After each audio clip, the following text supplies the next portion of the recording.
नमस्कार विद्यार्थी मित्रांनो, प्रशिक मॅथ अकॅडमी या माझ्या यूट्यूब चॅनलवर तुमचे अगदी मनापासून स्वागत करतो.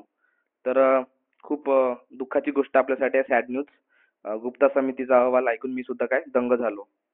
गुप्ता समितीचा अहवाल सारथी, बार्टी आणि महाज्योती उमेदवारांवर काय अन्याय झाल्यासारखं झालेला आहे. आधी किती आपल्या जागा होत्या? 2000 जागा होत्या. आता त्या जागाऐवजी किती?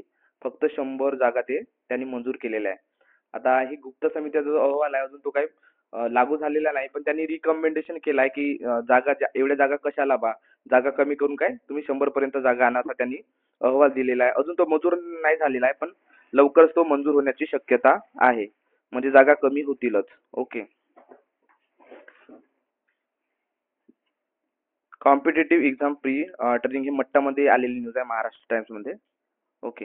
राज्य सरकारने सारथी, बार्टी, महाज्योती आणि आदिवासी संशोधन संस्थांमधील प्रशिक्षणार्थ्यांच्या विद्यावेतनात एकसूत्रता आणण्यासाठी काय गुप्ता समिती गठीत केली. मात्र या समितीने महाज्योतीच्या यूपीएससी आणि एमपीएससी आणि एमपीएससीच्या प्रशिक्षणाच्या जागांमध्ये काय केली आहे तर कपात केली आहे. यामुळे काय उमेदवार नाराज झाले ऑब्व्हियसली. या निर्णयामुळे काय झालं तर हजारो विद्यार्थ्यांचे प्रशासकीय सेवेत जाण्याचे स्वप्न भंगणार असून आता याच्यामध्ये काय तर पोलीस भरती वगैरे आहे. पोलीस भरती, एसएससी आणि बँकिंग. ओके. तर यांच्या जागा कमी झालेल्या नाही. ज्या जागा होत्या ती 3000 जागा, तर त्या 3000 जागा आहेत. पण बाकी ज्या होत्या 2000 जवळपास जागा 2000 जागेवरून किती जागेवर आल्या तर 100 जागेवर आलेल्या आहेत. कॉमन एंट्रन्स टेस्ट आपण ती दिली आहे 2025 ची. राज्य सरकारने सारथी, बार्टी, महाज्योती आणि आदिवासी संशोधन संस्था येथे प्रशिक्षण घेणाऱ्या उमेदवारांचे विद्यावेतन तसेच इतर नियमांमध्ये एकसूत्रता यावी या उद्देशाने गुप्ता समिती गठीत केली. या समितीने काय तर एकसूत्रता आणण्याच्या नावाखाली महाज्योतीसह इतर सर्व संस्थांच्या यूपीएससी आणि एमपीएससी प्रशिक्षणार्थ्यांच्या जागांमध्ये काय केली आहे तर कपात केली आहे. ठीक आहे. जागा काय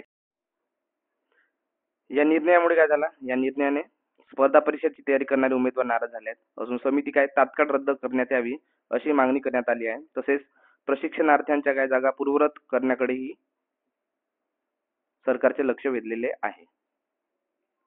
त्यानंतर ओबीसी, व्हीजेएनटी, एसबीसी विद्यार्थ्यांना महागडे व महत्वाचे प्रशिक्षण मिळावे या उद्देशाने महाज्योतीने 2019 म्हणजे ही महाज्योतीची निर्मिती कधी झाली तर 2019 मध्ये निर्मिती केली. त्यापासून दरवर्षी मोठ्या संख्येने विद्यार्थी काय यूपीएससी, एमपीएससी परीक्षेसाठी आवश्यक प्रशिक्षण मोफत घेत आहेत. बरेच उमेदवार परीक्षा उत्तीर्ण होऊन शासकीय सेवेत रुजू झाले आहेत. यामुळे प्रशासकीय सेवेतील ओबीसी, व्हीजेएनटी, एसबीसी विद्यार्थ्यांचा टक्का वाढला आहे. अशात गुप्ता समितीच्या निर्णयामुळे हजारो उमेदवारांचे काय प्रशासकीय सेवेत काम करण्याचे स्वप्न भंग पावणार आहे, असे महाज्योतीचे माजी संचालक प्राध्यापक दिवाकर गमे यांचे म्हणणे आहे. या निर्णयाबद्दल सारथी आणि बार्टी संस्थांना संपर्क करण्याचा प्रयत्न केला असता त्यांच्याकडून कोणताही प्रतिसाद मिळाला नाही. शासनाच्या या निर्णयाने राज्यातील शेकडो विद्यार्थ्यांचे नुकसान होणार आहे. आता काय ज्यांची घरची परिस्थिती नाजूक आहे अशा उमेदवारांसाठी ही मोठी संधी होती, पण आता जागांमध्ये मोठी कपात केल्यामुळे शेकडो उमेदवारांचा याचं काय नुकसान होणार आहे. ठीक आहे. फटका बसणार आहे. तर ऑब्व्हियसली जर जागा कमी झाली तर कटअप सुद्धा काय खूप हाय लागेल. कटअप काय लागेल? खूप हाय लागेल. ओके. ज्या विद्यार्थ्यांना 75 ते 80 होते त्यांची होप होती की आपलं होऊन जाईल. सो याच्यामध्ये काय आता ज्यांना 85 ते 90 च्या दरम्यान मार्क आहेत तर त्यांना चान्स आहे. ओके. याच्यामध्ये आणि ज्यांना कमी मार्क आहेत तर 100 जागेमध्ये होण्याचे चान्स कमीच आहे. त्याच्यामुळे आता बघू. आता जर हा अहवाल रद्द झाला तर खूप फायदा होईल सर्व विद्यार्थ्यांना. प्राध्यापक गमे यांनी दिलेल्या माहितीनुसार काय राज्य सरकारने 24 जुलै 2024 च्या शासन निर्णयानुसार सारथी, बार्टी, महाज्योती आणि आदिवासी संशोधन संस्था येथील प्रशिक्षणार्थ्यांसाठी समान धोरण ठरविणारी समिती गठीत केली. अपर मुख्य सचिव ओमप्रकाश गुप्ता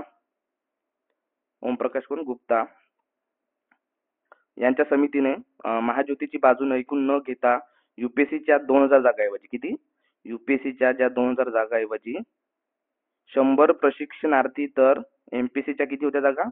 2500 जागाऐवजी केवळ 400 प्रशिक्षणार्थी भरण्याचे निर्देश दिले आहे. आता या 400 जागांमध्ये काय मुली आल्या तुमच्या, मुली आले, मुलं आले, त्यानंतर मग दिव्यांग वगैरे सगळेच आले. ठीक आहे. आधी 2500 जागा होत्या एमपीसीच्या. आता किती तर फक्त 400 जागा ते भरतील. आणि आधी 2000 जागा कशाच्या होत्या, यूपीएससीच्या होत्या. आता त्याच्यामध्ये फक्त 100 प्रशिक्षणार्थी भरतील. ते कुठे, बार्टीचे 100, ठीक आहे, महाज्योतीचे 100, त्यानंतर सारथीचे 100, एआरटीआयचे 100 आणि पुन्हा काय राहिलं, बार्टीचे 100, महाज्योती, सारथी, आरटी आणि टार्टी, किती तर 100 विद्यार्थी प्रत्येक याच्यात भरले जातील. आधी प्रत्येकाला किती विद्यार्थी होते तर 2-2 हजार विद्यार्थी भरले जायचे. आता फक्त किती, 100 विद्यार्थी भरले जातील. त्या अनुषंगाने कटअप हा खूपच हाय लागेल. पण पोलीस भरती, त्यानंतर बँकिंग आणि एसएससी याचा कटअप कमी लागेल, कारण की तिथे जागा भरपूर आहेत. जवळपास 3-3 हजार जागा प्रत्येक याला इन्स्टिट्यूटला आहे. म्हणजे बार्टीला, संस्थाला, प्रत्येक संस्थाला, बार्टी, महाज्योती, सारथी, टार्टीला प्रत्येकाला किती तर तिथे 3-3 हजार जागा आहे. त्याच्यामुळे तिथे कटअप कमी लागेल. आणि ज्यांनी पोलीस भरती, सारथी, आपला पोलीस भरती, बँकिंग आणि एसएससीचा पेपर दिलेला आहे तर त्यांना चांगला चान्स आहे. तर त्यांचं कमी मार्कमध्ये सुद्धा होऊन जाईल. पण इथे खूप हाय कॉम्पिटिशन असेल यूपीएससी आणि एमपीएससी मध्ये, कारण की फक्त 100 विद्यार्थी इथे घेतले जाणार आहेत. आधी 2000 विद्यार्थी घेतले जात होते. एमपीएससी मध्ये किती 2500 विद्यार्थी घेतले जात होते. आता केवळ किती घेण्यात येतील तर फक्त 400 विद्यार्थी घेण्यात येतील. ठीक आहे. प्रत्येक इन्स्टिट्यूटचे किती 400 विद्यार्थी घेण्यात येतील. त्याचप्रमाणे काय, इतर संस्थांच्या जागांमध्ये कपात केल्याचेही दिसत आहे. परिणामतः ही समिती बरखास्त करण्यासाठी काय प्रस्ताव मांडलेला आहे. आता बघू समोर काय होणार आहे. तर ओमप्रकाश गुप्ता यांच्या सामतान महाज्योतीची बाजू ऐकून न घेता यूपीएससीच्या किती आहे, आपण आताच पाहिलं किती, 2000 जागाऐवजी किती आता 100 प्रशिक्षणार्थी, आणि 85 जागाऐवजी एमपीएससीच्या किती तर फक्त 400 प्रशिक्षणार्थी भरण्याचे निर्देश दिले आहे. ओके.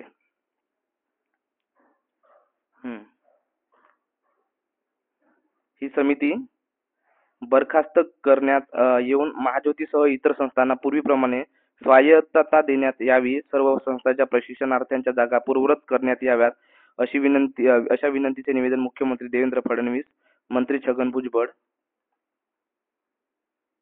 आणि काय राज्याचे मुख्य सचिव अशोक कुमार यांना देण्यात आलेली आहे. अशी माहिती कोण दिली तर प्राध्यापक गमे यांनी दिलेली आहे. तर हा जो निर्णय आहे याला अन्यायकारक निर्णय म्हणून आपण, ठीक आहे, रोलेट ऍक्ट, काळा कायदा हा एक प्रकारचा आहे आपल्यासाठी. सो समान धोरणाच्या नावाखाली स्थापन झालेल्या या समितीने बार्टी आणि आदिवासी संशोधन संस्थेला त्यांच्या मनाप्रमाणे जागा वाढवण्यास, तसे त्यांना जसे वाटेल तसे नियम बनवण्यास स्पेशल मोकळीक दिलेली आहे. एससी आणि एसटी प्रवर्गाला, एससी आणि काय एसटी प्रवर्गाला घटनात्मक संरक्षण आहे, तसे संरक्षण ओबीसीला नाही, असा युक्तिवाद करीत महाज्योतीच्या जागा कमी करणे अन्यायकारक असल्याची भावना व्यक्त केली. ठीक आहे, असल्याची भावना काय त्यांनी व्यक्त केली, ही अन्यायकारक भावना आहे. ओके. तर अशा प्रकारे काय जागा कमी झालेल्या आहेत. तर बघू, जर हा निर्णय लागू झाला नाही तर खूप विद्यार्थ्यांना फायदा होईल. जर हा निर्णय लागू झाला तर पुष्कळ विद्यार्थ्यांचे काय स्वप्न भंग होईल, जे आपल्याला स्टायपनच्या अनुषंगाने आपण बघितलं होतं. तर बघू लवकरच याबद्दल मी अपडेट तुम्हाला देत राहीन. ठीक आहे. तर अजून अपडेटसाठी काय माझ्या चॅनलला सबस्क्राईब करून ठेवा. येत्या काही दिवसात मी याबद्दल अपडेट देत राहीन. धन्यवाद विद्यार्थी मित्रांनो.